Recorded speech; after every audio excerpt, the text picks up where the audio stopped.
नमस्कार सर। नमस्कार sir. Sir क्या नाम है आपका? मेरा नाम रोमित कुमार साहू है।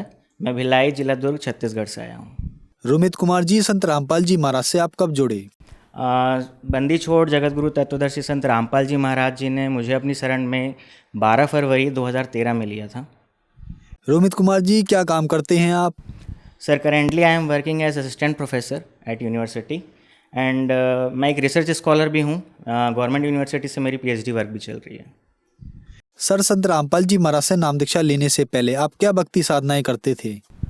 सर इसके बारे में तो मैं आपको थोड़ा विस्तार से बताना चाहूँगा कि भक्ति साधना ऐसी थी सर कि मन में एक चाहत ही या एक बोले तड़प बोलते हैं, जैसे परमात्मा जो हैं सदगुरु रामपाल जी महाराज सत्संग में बताते हैं कि हमें जो मनुष्य जन्म मिला हुआ है उसमें हमें किसी न किसी भक्ति की चाह रहती है। तो उसी के तहत कहिए जो हम भक्ति करते थे, तो हमारे घर में हम कबीरपंथ से बिलोंग करते थे। तो वहाँ पे दामाखेड़ा वाले भी हो गए, अभिलाष दास जी जो पार्किसन जिनको बोलते हैं, उनसे भी हमारे घर में आना जाना रहता था, हमारे घर में वो रुकते थे। तो मैं ये सोचता था कि यार ऐसी भक्ति कैसे हो सकती है जिसमें हमें मोक्ष मिलेगा।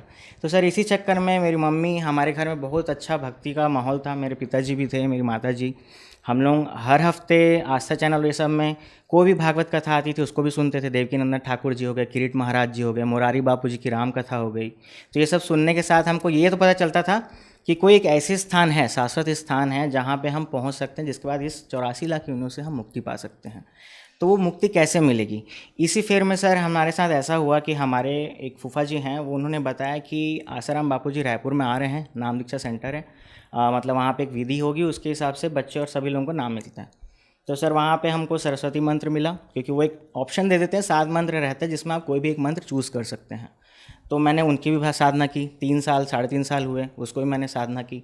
उसके बाद मैं फिर दादा भगवान फाउंडेशन है जो अहमदाबाद में है, वहाँ पे निरुमा हैं और दीपक भाई हैं, उनसे भी हमने वहाँ से भी ज्ञान लिया, वहाँ पे मैंने किया 2-2.5 साल। बट सर वो जो एक अल्टीमेट क्वेश्चन था ना कि मोक्ष कैसे मिलेगा, उन्होंने ये तो बता दिया कि हम जगत में कैसे रहें, जगत में हमें कैसा व्यवहार करना चाहिए, वो तो हमें समझा चुके थे, पर हमें ये समझ में नहीं आ रहा था कि हम एक्जैक्टली करें क्या जिससे हमें मोक्ष मिल जाए। तो सर ये तो था, ये मेरा साइड बाय साइड चल रहा था, बट मन में ऐसा लगता था कि नहीं, मुझे हनुमान जी भी पसंद थे तो मैं उनकी भी भक्ति करता था। ऐसा नहीं कि मैं सिर्फ अट्रैक्ट था, मुझे लगता था कि नहीं, मुझे कुछ ना कुछ तो करना है। और इसी चक्कर में मैं, मतलब आप समझ लीजिए कि मैं सोमवार को शिव जी के भी व्रत रख लेता था, कभी कभी एकादशी आया तो कृष्ण जी के भी रख लेता था, मंगलवार तो फिक्स था हनुमान जी के नाम से, और गुरुवार को साईं बाबा के यहाँ, मतलब कॉलेज से जैसे ही मैं घर आता था तो शाम वाली आरती या सुबह वाली आरती मैं अटेंड करता था।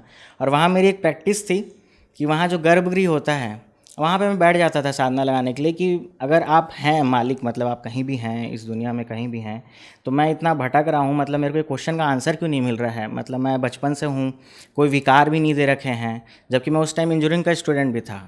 तो ऐसे ही करते करते मैंने साधना की।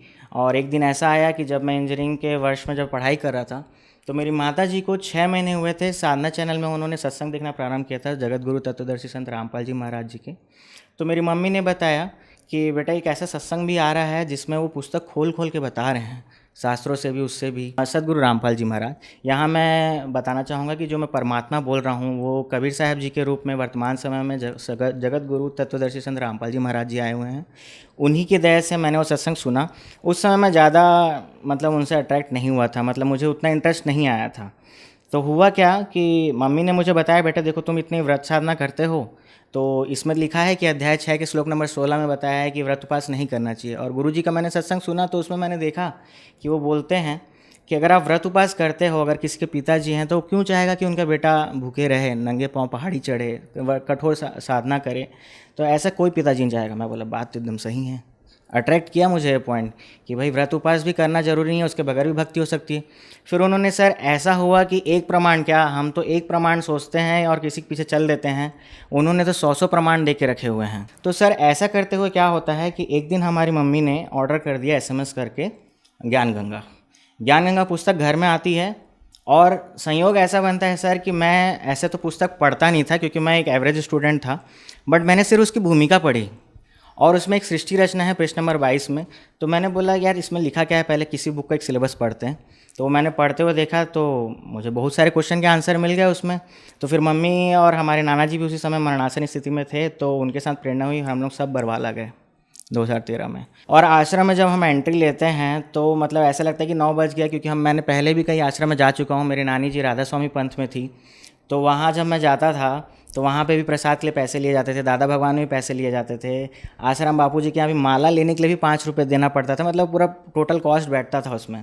पर सदगुरु रामपाल जी महाराज जी के आश्रम में जैसे ही हम एंटर किए, मतलब वहाँ पे ऐसी व्यवस्था थी भगत जी, मैंने आज तक कभी ऐसी व्यवस्था नहीं देखी है। इतनी साफ़ सफाई, इतना बड़ा पंडाल, मैट मैट्रेस का हमको सोचा कुछ बुकिंग करानी पड़ती होगी, जबकि वहाँ पे सर हम पहुँचे थे रात के 10 बजे और हमें पूरी सुविधा दी गई सतलोक आश्रम बरवाला में। सर मैंने संत रामपाल जी महाराज जी से 12 फरवरी 2013 को नाम दीक्षा ली थी। सर, संत रामपाल जी महाराज से नाम दीक्षा लेने के बाद श्रद्धालुओं को बहुत लाभ होते हैं, तो क्या आपके साथ भी कुछ ऐसा हुआ? हाँ सर, लाभ तो बहुत हुए हैं। परमात्मा तो ऐसे हैं सर कि पल पल लाभ मिलते हैं। मैं इंजीनियरिंग में पढ़ाई कर रहा था, बहुत सारे हमारे सीनियर थे उस समय, ऐसे बोलते तो नहीं हैं पर उन लोग क्या है ऑफ़र करते हैं कि आप ड्रिंक करिए, ये करिए, स्मोक करिए, जवानी के दिन हैं तो ये सब करिए। सर मैं आपको रियल फैक्ट बता रहा हूँ, पहले से भी परमात्मा ने मेरे को ऐसा कुछ, मतलब जो पहले भी मैं करता था तो मेरे को नशा विकार नहीं थे। तो सर ये लाभ तो मेरे को पहला लाभ हुआ कि मैं किसी विकार में नहीं धंसा उस समय, मालिक की दया से, अर्थात सदगुरु संत रामपाल जी महाराज जी की दया से। उसके बाद ऐसा हुआ सर कि मैं एवरेज स्टूडेंट था, मैंने सोचा था खाली BE कंप्लीट कर लूँगा, फिर कोई भी छोटी मोटी जॉब करके अपने घर में रहूँगा और काम करते रहूँगा। पर मालिक की दया ऐसी प्रेरणा हुई कि उसके बाद मुझे लगा कि अब गवर्नमेंट एग्ज़ाम की तैयारी मैं कर ही रहा था, साथ ही साथ PG डिप्लोमा भी किया कंप्यूटर एप्लीकेशन में। वहाँ भी सर मैं कॉलेज में सेकंड आया, मतलब पूरे कॉलेज में जितने स्टूडेंट थे मैं सेकंड आया। तो ये मेरे लिए एकदम किसी आश्चर्य से कम नहीं था। कहाँ मैं एकदम एवरेज 65% वाला स्टूडेंट और कहाँ मैं अचानक से 75 के आसपास आके खड़ा हो गया हूँ, कॉलेज में टॉप करने लग जा रहा हूँ। तो मुझे ऐसा लगा कि ये सब खेल तो सिर्फ परमात्मा सदगुरु रामपाल जी महाराज ही कर सकते हैं। तो सर मेरा ऐसा था कि मैंने MBA का एग्ज़ाम जस्ट यूं ही दे दिया था, सिर्फ परमात्मा को याद करके, परमात्मा को मुझे MBA करना तो है, कैसे भी करके करवा दो कहीं भी अच्छे से एडमिशन। तो परमात्मा की दया से पहली काउंसलिंग में मुझे कॉलेज मिल गया, पहले सीट में मुझे मिल गया वहाँ पे, पहले बैच में, पहली काउंसलिंग में। तो वहाँ पे मैंने जब लिया subject master of business administration बोलते हैं, उसमें 2 स्पेशलाइजेशन थे मेरे, marketing and human resource. College का नाम sir Bhilai Institute of Technology Durg है और वो सेंट्रल इंडिया का टॉप रैंक्ड 5 नंबर पे आता है, ऐसा एक सेंट्रल है। और वो सेल्फ फाइनेंस इंस्टीट्यूट है, जिसको आप सर सर्च करेंगे तो आपको ईजिली उसके बारे में डिटेल्स मिल जाएगी, BIT दुर्ग के नाम से। तो सर वहाँ पर मैंने MBA किया। MBA करने के बाद सर वहाँ पे ऐसे ही होता है कि मतलब मैं कुछ करता नहीं था, बस क्लास में जाता था, परमात्मा का नाम लेता था और ऐसी प्रेरणा हुई थी कि मैं 1 ही महीने में अपने अध्यापकों का एकदम प्रिय छात्र बन गया था। मुझे नहीं पता कि कहाँ से मैं इतना हो गया था, जबकि कोई मेरे 10-12 के परसेंटेज पूछता था, यार ये तो एवरेज स्टूडेंट है, क्या मतलब इसको कोई बोल्ड वोल्डनेस नहीं है। पर मेरे जो टीचर्स थे, मेरे मेंटर्स थे, फैकल्टी थे, वो सब मुझे लाइक करने लगे थे। और उसके बाद तो सर एक सिलसिला ही चालू हो गया, हर महीने कोई कॉम्पिटिशन होती थी, उसमें अरे किसी को नहीं भेजना है, रोमित को भेज दो, रोमित को भेज दो, इंग्लिश डिबेट है, चाहे कुछ भी है या क्विज कंपटीशन है, वो कर दो। ऑटोमेटिक सर वहाँ पे अगर होता भी था स्क्रीनिंग तो उसमें मेरा सिलेक्शन हो जाता था। और इसी के फलस्वरूप सर लास्ट ईयर में यूनिवर्सिटी कंपटीशन हुई थी, उसमें मुझे ही भेजा गया था बिना स्क्रीनिंग किए हुए। और सर मालिक की इतनी बड़ी दया थी, बंदी छोड़ परमात्मा की, कि मतलब मैं वहाँ पर फर्स्ट आया था और यूनिवर्सिटी लेवल पर मैंने फर्स्ट आया और सब तो इतने खुश हुए थे। उसी के साथ मुझे बेस्ट स्टूडेंट का भी अवार्ड मिला वहाँ पर। सर ये फ़ायदे थे। और एक फ़ायदा और मैं आपको बताना चाहूँगा, सभी लोगों का मूल उद्देश्य होता है कि भाई हम इतनी महंगी डिग्री कर रहे हैं MBA, तो हमें कुछ लाभ मिले, लाभ अर्थात हमें जॉब मिल जाए लास्ट में। तो सर ऐसा हुआ कि उस साल हमारे कैंपस में उतनी कंपनियां नहीं आई थी, तो हम लोग ने क्या किया था कि पूल कैंपस होता है सर एक, जिसमें हम जाते हैं, डिफरेंट कॉलेजेस के स्टूडेंट्स आते हैं, तो वहाँ पे हमें कैंपस सिलेक्शन के लिए फ़ाइट करना होता है। तो मेरा एप्टी रीजनिंग राउंड भी बढ़िया गया और सर लास्ट में ऐसा हुआ कि मेरे पास 3 ऑफ़र लेटर थे। मालिक की दया से मेरे हाथ में ऑप्शन थी कि मुझे कौन सा जॉब चूज़ करना है। तो सर ये फ़ायदे थे। और वर्तमान में तो मैं PhD कर ही रहा हूँ, क्योंकि वो भी मेरा फर्स्ट राउंड में नेट क्वालिफाइड हूँ सर। मैं असिस्टेंट प्रोफेसर के लिए मैं नेट क्वालिफाइड हूँ। ये भी मालिक की दया से हुई है। जैसे ही मैंने नौकरी के साथ साथ मैंने वो एग्ज़ाम क्लियर किया ना, तो सब लोग बोलते कोचिंग करनी पड़ेगी, पैसे देने पड़ेंगे, स्टडी में। मैंने सर वो जॉब की है, मैंने MNC कंपनी है जिसका हेडक्वार्टर टेक्सास अमेरिका में है और रायपुर ब्रांच में मैंने उसका काम किया है एज अ रिसर्च एनालिस्ट। तो वहाँ पे मैं काम करते करते मेरे पास जितना समय बन पड़ता था, मालिक की दया से मैंने वो एग्ज़ाम भी क्वालिफाई कर लिया एक अटेम्प्ट में। और उसके बाद मुझे प्रोफेसरशिप के लिए खुद से कॉल आने लग गए। तो सर वर्तमान में मैं असिस्टेंट प्रोफेसर भी हूँ और मैं गवर्नमेंट यूनिवर्सिटी में PhD स्कॉलर भी हूँ। सर एक और लाभ मैं आपको बताना चाहूँगा, जो प्रमुख लाभ है मेरा, शायद मैं आज आपके सामने इंटरव्यू भी नहीं दे पा रहा होता, क्योंकि मेरे साथ ऐसा होता है, मैं सुबह गाड़ी से जा रहा था और सडन पता नहीं कैसे एक गाड़ी वाले ने ओवरटेक किया और मैं थोड़ा सा डिसबैलेंस हो गया और वहाँ पे थोड़ी सी रेती पड़ी हुई थी, तो मेरी गाड़ी एकदम स्किड खा गया। और वो हाईवे था सर, रायपुर जाने वाली हाईवे। तो वहाँ पे क्या होता है कि मैं जैसे ही जाता हूँ तो उसमें गिर जाता हूँ और वहाँ पे एक मील का पत्थर है और जस्ट मैं उसके पहले पता नहीं मैं कैसे गिरा हूँ, परमात्मा बंदी छोड़ सदगुरु रामपाल जी महाराज जी ने दया करी कि मुझे चेहरे छाती कहीं पे भी कोई चोट नहीं हुआ, सिर्फ मेरे पाँव के नीचे हिस्से में ही सिर्फ चोट आई थी। और डॉक्टर ने बोला कि आपका तो सिर्फ एक ही स्टिच में काम हो गया ना, तो आप जिस हिसाब से आप गिरे हो उससे तो आपके सिर में भी बहुत चोट आनी थी। और मैं जानता हूँ, मेरे परमात्मा जानते हैं कि उस दिन शायद मेरी मृत्यु हो जानी थी, क्योंकि अगर मैं सिर के बल लगा टकराता उस पत्थर से तो शायद बहुत सीरियस इंजरी होती। और सर एक वर्तमान में अभी इसी साल की बात है, मेरे हाथ में अकड़न हो गई थी, मतलब सॉर्ट ऑफ कि जैसे मैं कुछ कर ही नहीं पा रहा, मतलब ऐसी हालत हो गई थी सर कि मैं ग्लास भी नहीं उठा पाता था पानी के लिए, खाना खाने के लिए भी दिक्कत हो रही थी। और उसी सब महीने में मेरे एग्ज़ाम अनाउंस होने वाले थे, पीएचडी की जो कोर्स वर्क एग्ज़ाम होती है वो अनाउंस होने वाली थी। तो मैंने सोचा कि अब कैसे दूंगा एग्ज़ाम, तो मैंने सोचा कि अभी मैं कहीं जाना भी नहीं चाहता और कहीं मैं जा भी नहीं सकता, लॉकडाउन लगा हुआ और रेड जोन में थे।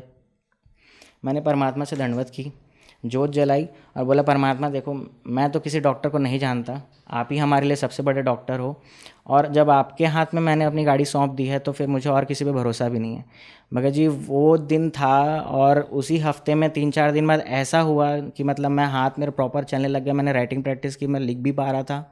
और उसके अगले हफ्ते क्या होता है कि वो एग्ज़ाम भी पोस्टपोन हो जाता है। संत रामपाल जी महाराज जी ने मुझे फिट भी कर दिया और बाद में फिर वो भी हो गया। रोमित जी, आप एक हाईली क्वालिफाइड पर्सन हैं और संत रामपाल जी महाराज ने आपको सभी धर्मों के धर्म ग्रंथों में प्रमाणित करके बताया कि भगवान कौन है। लेकिन अभी भी बहुत सारे पढ़े लिखे लोग जिनका अपार जनसमूह है जो संत रामपाल जी महाराज से नहीं जुड़ रहे हैं, तो उसमें क्या कारण है? क्या वह जुड़ना नहीं चाह रहे हैं या वह समझ नहीं पा रहे हैं? क्या कारण है? लोगों का क्या है ना सर कि हम एक चीज़ को सुनते हैं और उसके बाद लगता है कि नहीं यार ये जो चीज़ हारी है यही सही है।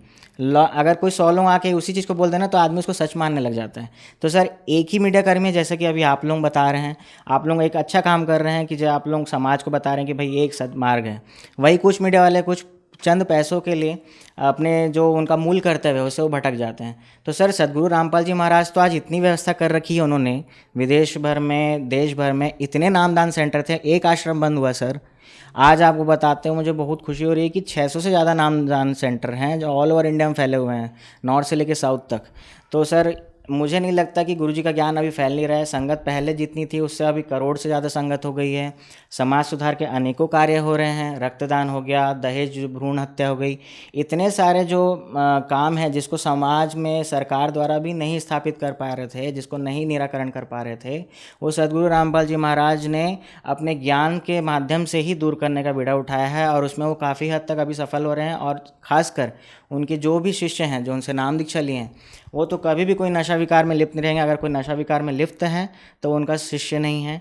और अगर वो जो भी है दहेज, मतलब 17 मिनट में मात्र गुरुवाणी से हमारे यहाँ विवाह संस्कार हो जाते हैं। परमात्मा ज्ञान तो सर जी पहुँच रहा है, निश्चित रूप से पहुँच रहा है और इसको कोई रोक भी नहीं सकता, ऐसे परमात्मा कहते हैं। रोमित जी, जो दर्शक आज आपको देख रहे हैं, खासकर युवा पीढ़ी को आप क्या कहना चाहेंगे? सर संदेश जो है वो तो सिर्फ परमात्मा देते हैं, मैं तो सिर्फ उनका दास हूँ, कुत्ता हूँ बस उनकी तरफ से। तो मैं बस हाथ जोड़ के इतना करबद्ध निवेदन करता हूँ आप सभी से कि मेरे ही कुछ दोस्तों ने कहा था मुझे कि रोमित, ये जो उम्र है, मतलब जो इसमें हम लोग जी रहे हैं अभी, ये सिर्फ मौज मस्ती करने के लिए है, भक्ति तो हम लोग बुढ़ापे में देखेंगे। तो बुढ़ापे में देखेंगे ऐसा बोलते थे, बट हम लोग क्योंकि भागवत कथा भी सुनते थे, जो भी चीज़ था तो उसमें बोलते कि कोई उम्र नहीं होती। यजुर्वेद में भी लिखा है कि 3 वर्ष के बच्चे को भी नाम दीक्षा दिला के उसको भी भक्ति साधना में लगा देना चाहिए। तो सर मेरा ये संदेश है युवा वर्ग से कि एक बार निष्पक्ष भाव से हाथ जोड़ की विनती है आपसे कि एक बार आप कृपया करके 2 पुस्तकें हैं जो आपको कहीं भी इजीली अवेलेबल हो जाएंगी, ज्ञान गंगा और जीने की राह। जिस भी लैंग्वेज में आपको मंगाना है, 18 डिफरेंट लैंग्वेजेस में वो बुक अवेलेबल है ज्ञान गंगा। जीने की राह आपको हिंदी और इंग्लिश में मिल जाएगी और वो आप इजीली डाउनलोड कर सकते हैं। जगत गुरु संत रामपाल जी महाराज आप जैसे गूगल में टाइप करेंगे आपको उनकी वेबसाइट दिखेगी फर्स्ट में, आप उसमें जाके विजिट करके डाउनलोड सेक्शन में डाउनलोड भी कर सकते हैं। तो मेरा सिर्फ यही है, क्योंकि मुझे भी जब पहली बार मैंने सुना था तो थोड़ा सा धक्का लगा था, बट पढ़ा मैंने और बाद में जाना, तब जाके मैंने इस भक्ति किया। संत रामपाल जी महाराज से नाम दीक्षा कैसे ली जा सकती है?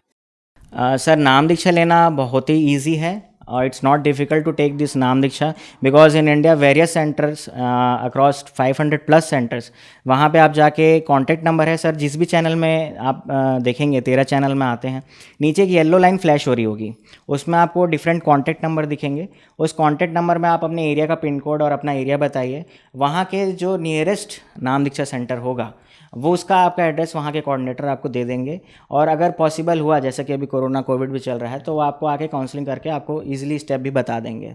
तो सर ये चीज़ है। दूसरा, आप किसी भी सोशल मीडिया प्लेटफॉर्म में जुड़े हों, फेसबुक, ट्विटर, लिंक्डइन हो गया, या फिर आपका ये जो इंस्टा हो गई, जितने भी हम ऐप यूज़ करते हैं, उसमें भी आप जाके इनके संत रामपाल जी महाराज जी का ट्वीट करेंगे तो वहाँ पे आपको डिफरेंट चैनल मिलेंगे, सत्संग मिलेंगे, उसके थ्रू भी आप नाम दीक्षा के लिए अप्रोच कर सकते हैं। धन्यवाद सर। धन्यवाद।